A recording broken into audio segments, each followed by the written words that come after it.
name's Elizabeth Lewis. I'm a soprano and I am a developing artist here at Victorian Opera. The Master of Music course is amazing. We do a lot of work on the floor. We actually get to use our craft. It's not all theoretical. Unless you actually get to use it and put it into your muscles and your body, it's just a thought, it's just an idea.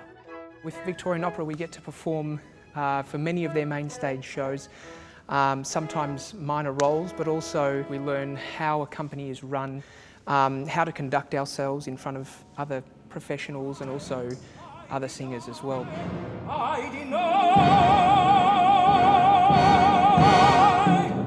There's only 8 of us, 7 singers and 1 repetiteur or rehearsal pianist who has the opportunity to be part of this 2-year course.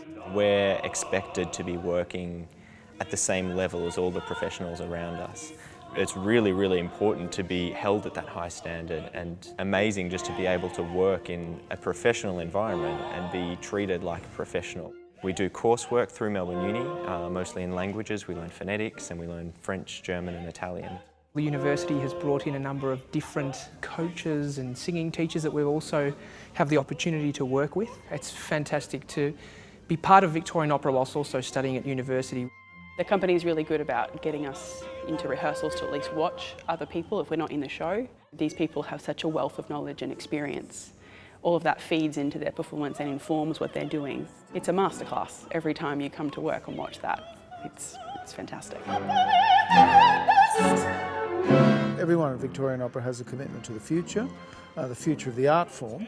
As the students came to us to get hands-on experience, weekly coaching, chorus involvement, minor principal roles where appropriate, and eventually, of course, their own show.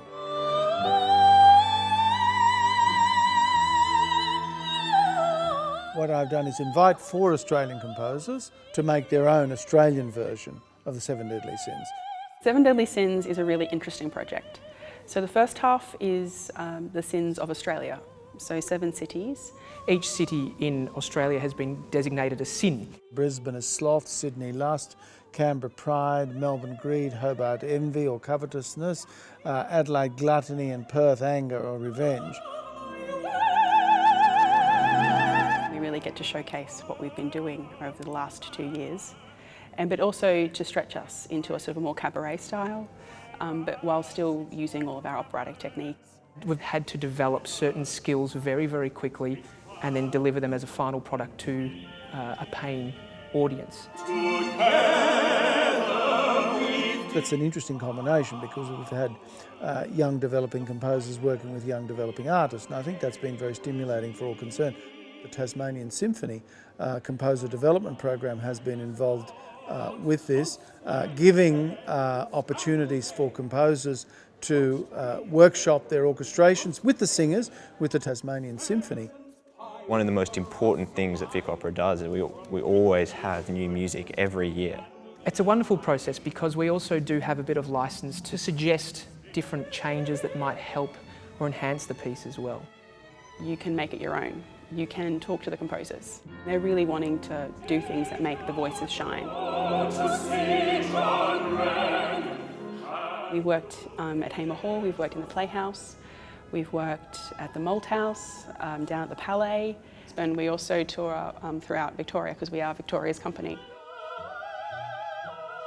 Working in all the professional venues as part of the course is great because you get to work in places that you'll work later on. Next year I'm actually lucky enough to be working at Victorian Opera as a repetiteur, as a member of the music staff next year. My voice seems to be heading in a more dramatic direction, so I'm heading to Germany and I've got some gigs and just see what happens. Victorian Opera have been fantastic with me this year, and I can't wait to perform with the company again next year.